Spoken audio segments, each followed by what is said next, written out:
یہ تو آپ تقریباً سب کو پتہ ہوگا کہ یوسف علیہ السلام دنیا میں سب سے خوبصورت انسان تھے، لیکن یہ شاید ہی کسی کو پتہ ہو کہ دنیا کی سب سے حسین عورت حضرت حوا تھی۔ دنیا کی سب سے حسین عورت حضرت حوا تھی۔ اسی قد پہ اللہ لوٹائے گا۔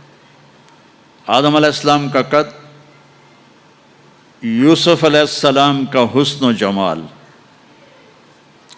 داؤد علیہ السلام کی سریلی میوزیکل وائس،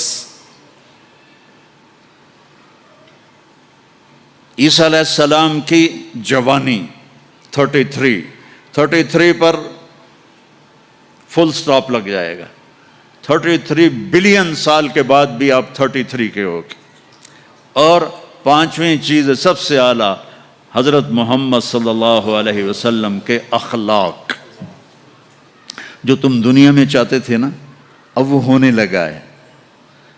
اب وہ ایک شخص بدصورت ہو جاتا ہے، کالا ہو جاتا ہے، وہ بیچارہ شیشہ بھی شرما کے دیکھتا ہے۔ لیکن ایک حدیث سناؤں آپ کو، ایک کالا آیا، یا رسول اللہ میرا رنگ بھی کالا ہے اور پیسہ بھی کوئی نہیں، پھکڑوں، تو اگر میں ایمان لے آؤں تو میں آپ کے ساتھ جنت میں جا سکتا ہوں؟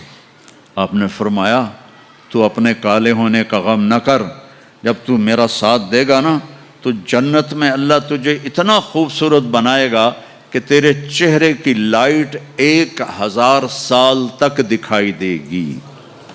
1000 کلومیٹر نہیں، 1000 مائل نہیں، 1000 سال، 1000 ایئر تیرے چہرے کی لائٹ جائے گی، تو اتنا خوبصورت بنا دیا جائے گا۔